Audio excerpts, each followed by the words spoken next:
Hi, my name's Wayne. Let's spend a few minutes talking or looking at some student work and then seeing how one specific student, who you can see is Finna. Um, Finna was in my class last year. She wrote this in May 2016. It's a grade 4 classroom, but you'll see that her writing is more like a fifth grader. And actually, she's got some sixth and seventh grade writing abilities as well. So actually, this whole piece is 14 pages long. We're not going to obviously read that whole story. It is a great story. We'll study a paragraph or two in a little bit. Let's first look here at a checklist, and I've picked the grade 5 checklist because I don't feel like the grade 4 checklist will do Finna justice on what she does as a writer. So the grade 5 narrative writing checklist. There's also a checklist for opinion writing, and there's one also for non-fiction informational writing. But this is the narrative fictional checklist. These checklists were developed in New York at the Teachers College at Columbia University. I've had opportunities to go and work there with Lucy Calkins. And yes, I started working with this kind of stuff in 2008, and I've just loved it ever since.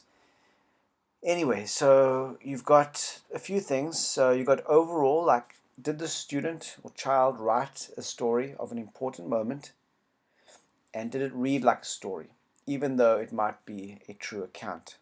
So some of the things in the story might be real things that happened in the life of your child or student, but when they wrote it from beginning to end, did it read like a story?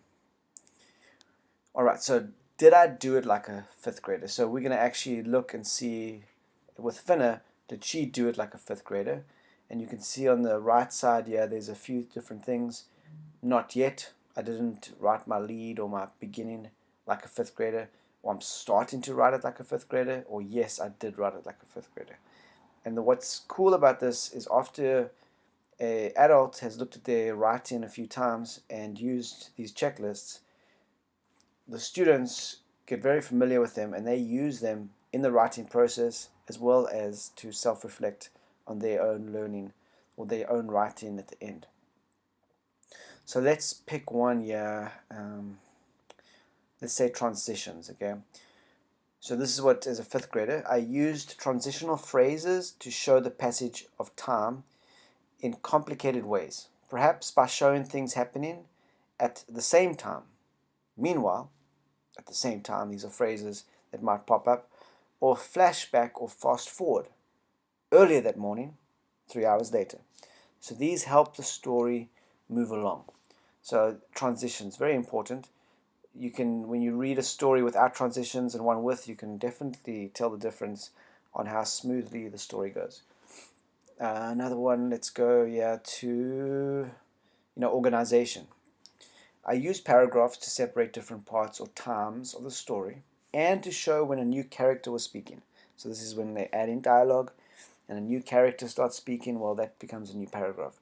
Some parts of the story were longer and more developed than others. So if you look at the sample over here, you can see this paragraph, and this one's pretty long, but then they got a short paragraph here and a little medium one here. So the paragraphs of different length as well as different parts. Yes, the time, yes, the character speaking, that becomes a new paragraph. So the student or the adult looking at the writing would say, no, not yet. Maybe they're writing paragraphs, but their dialogue is not on a new paragraph. Or they're starting to do this, or yes, they are. And so you go through this, there's about 10 different items.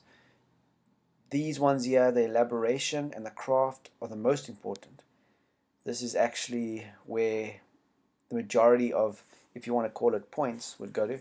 So for example, elaboration, I developed characters, setting and plot throughout my story, especially the heart of the story, so the most important part of the story. To do this, I used a blend of description, action, dialogue, and thinking. Then, so this would be like pretty much throughout the story, and especially in that heart little picture here, the heart of the story. That might be, I might have seen some story mountains like this, but the beginning of the story, there's some kind of problem, want, desire. It intensifies, and then this is where the heart of the story, where it gets really bad or something, and then it goes and resolves. Craft. I showed why characters did what they did by including their thinking and their responses to what happened. So we really get into the character, their motivation for doing such and such. So did the writer show that? I slowed down the heart of the story. I made less important parts shorter and less detailed, and blended storytelling and summary as needed. Anyway, you go through this. Once you've used this a few times, it gets a bit almost second nature, I guess.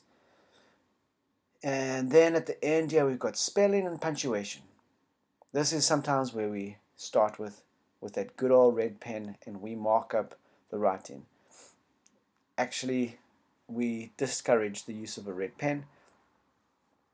And with spelling, we like to emphasize that let's try using big words instead of the little words.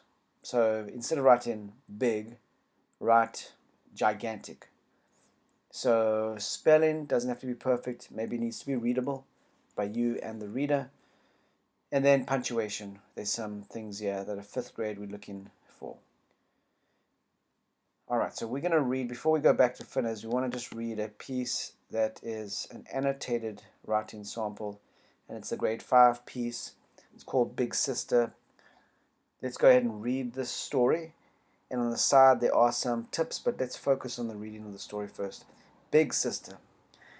Hurry up, you guys. You'll be late for school, called Mom. We ran downstairs and ate our breakfast. I was eating my favorite, very sweet cereal, and Sarah was having eggs. When I got up to wash my bowl, Mom said, "You know you need to be careful today when you're walking Sarah to school. It's your job to make sure she gets there okay." Then she gave me a very serious look. I thought to myself, I wonder why Mom is making such a big deal out of this. It's Sarah's first day of kindergarten, but I can do it. I wish Mom wouldn't treat me like such a baby. "Goodbye, Mom," Sarah yelled. She ran out of the door and I went behind her. "Be careful," my mom yelled. "I will," I said back, and I ran outside. Sarah was skipping down the front walkway to the sidewalk. I grabbed Sarah's hand. "Are you excited for your first day of school?" I asked, trying to sound like a grown-up. Sarah smiled and nodded her head yes. Meanwhile, my mom was staring at us from the window. When will she stop treating me like a little kid? I thought. "I'll show you the way," I said. I felt proud to be the older sister. We walked past beautiful gardens and big leafy trees. Suddenly I heard a growl, and I saw a dog walking towards us. He was big and fierce looking, with long, sharp teeth. "Grrr," the dog growled. I didn't see its owner or anyone who could help us. My hand became sweaty and Sarah stopped walking. "I'm scared, Julie," she said. I didn't want her to be scared. I wanted to seem brave. "Everything will be okay," I said. I was trying to make my voice sound calm. Grrr, the dog stepped closer, and we could see it was the size of a small horse with red eyes and sharp teeth. Be brave, I thought to myself. I grabbed Sarah's hand and shouted, "Run!" We took off down the sidewalk as fast as we could. I could hear Sarah breathing hard. I looked back and I saw the dog coming behind us. "Come on," I said. I wanted to make Sarah go even faster. I thought, "Please let us make it. Please let us make it." Then we saw the bright red door of the school. Mrs. Crowley held it open as we threw ourselves inside. Then we bent over and tried to get our breathing back to normal. "We made it," I said to Sarah, giving her a high five. Then I said, let's not tell mom, okay, about this, okay? I think we'll go to school a different way tomorrow. All right, so that's written at a 5th grade level, and you'll see there's a few, I guess, errors in it, but it didn't take away from the meaning of the story. All right, so there's a bunch of actually notes here, and we're not going to go too much, but yeah, we can see that when a new person started speaking, it became a new paragraph, what we were talking about. Yes, I like this story. Let's just pick one of these, yeah. Some of the craft was really good. Oh, that's... Okay, let's just try. I'm looking at the comments, but let me just try and pick, big leafy trees. Okay, some of the phrases that she used. And I'm scared, looking at some of the internal emotion. Trying to make my voice sound calm. It looked like a small horse. So some figurative language with red eyes and sharp teeth. Some details there, graphic details.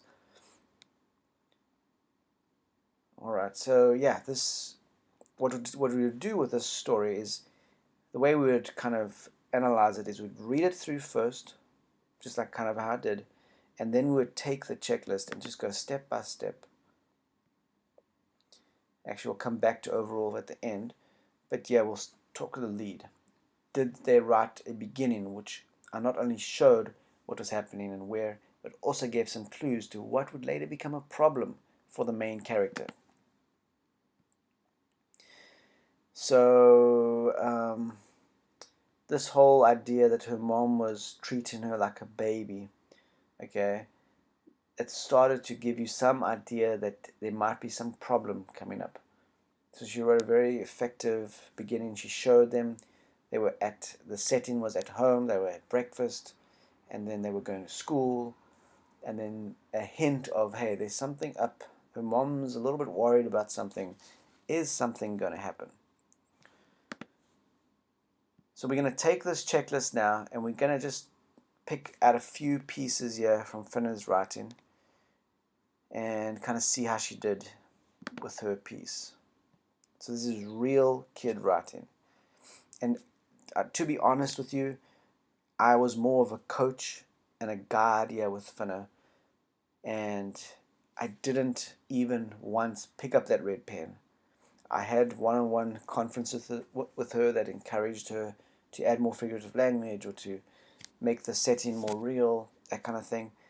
But at no point really did I force her to, fix something, or I led her there. I didn't, I kind of maybe gently pushed her along that way. I didn't really forcefully pull her to the way she should write. So let's read her beginning. So her story is a journey to the countryside.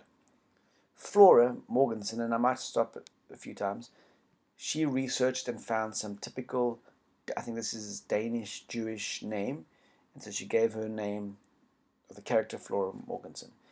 Browsed a collection of books and wondered, will the house be bombed by accident?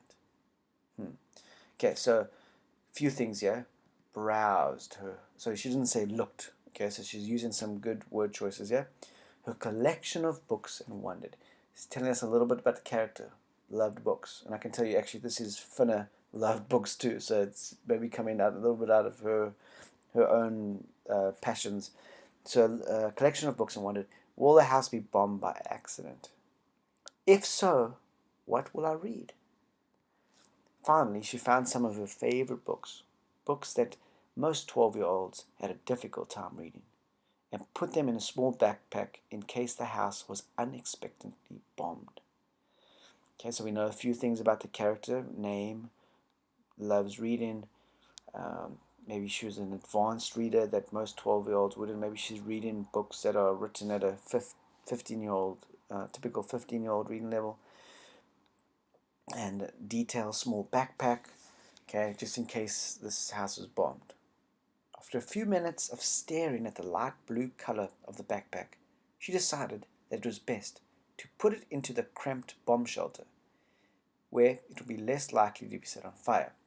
So I can picture this. Flora, she packs a little backpack, then she puts it down and she stares at it and thinks, maybe I should move this somewhere else. And so she decides, let's just put it straight directly in the bomb shelter, because if there was a bomb, I'm thinking she might save a step here. She wouldn't have to go and get the book, the backpack. It will already be there.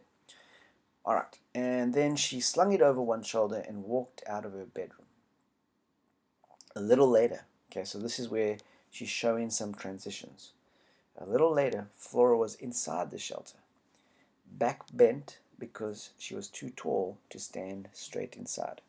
She placed the bag of books beside the dust-covered bicycle and dragged a heavy suitcase beside it. This seems better, she thought. Now I can use the belt around it to pull with the bike in case of a bomb. Flora sat down and started reading a history book for homework. So the first few paragraphs here would be her beginning. Okay, so let's go, let's see if she measured up. I wrote a beginning in which I not only showed what was happening and where. Okay, so she showed that there was basically a threat of bombs going off.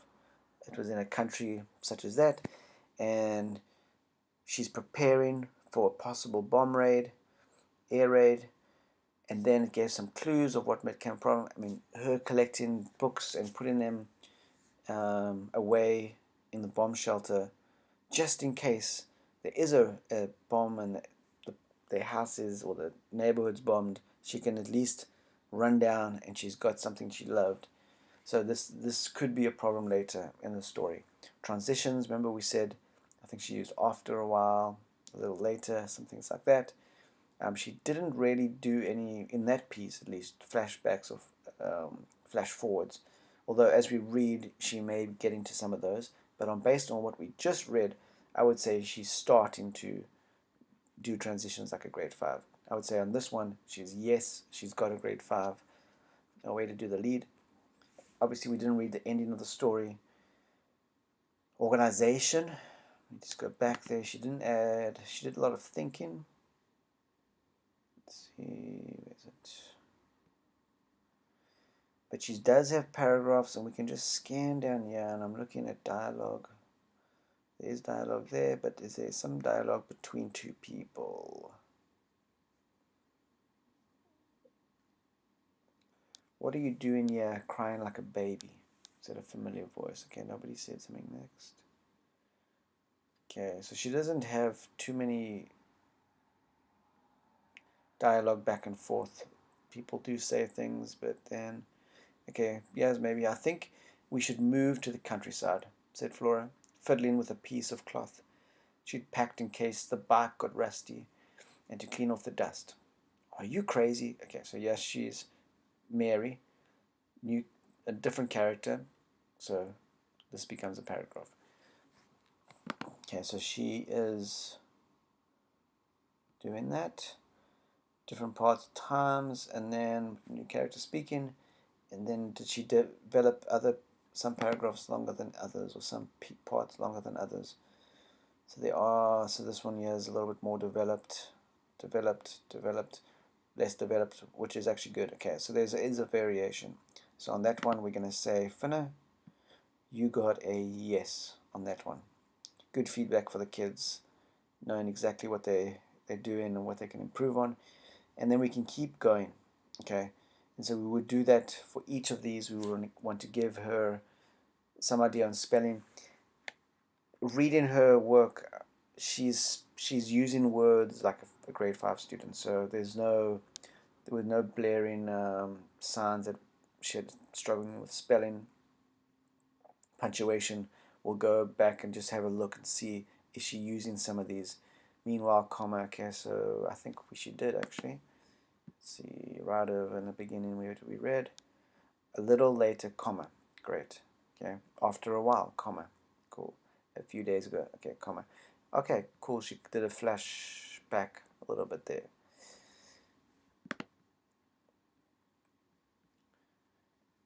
And then we'll look, did she use, or did she not have any run-on sentences? These are sentences that go on and on and on and on.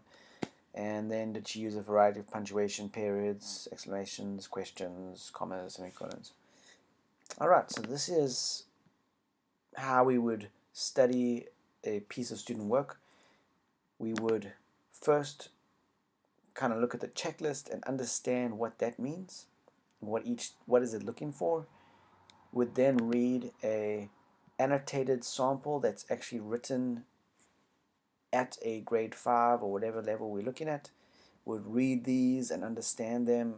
This is kind of the explaining what the writer did, and then we would read a kid's piece of writing from beginning to end. In this case, though, 14 pages is a lot. So we might want to read, the first 2 pages and then the middle 2 pages and the end 2 pages, and that will give us a good indication of where the kid is. But this, I mean, yeah, this would be a perfect story to read as a read aloud even to some kids.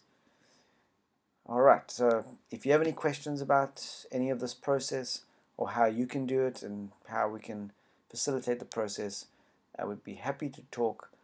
You can email waynoza@yahoo.com. That's waynoza@yahoo.com, and we'll go from there.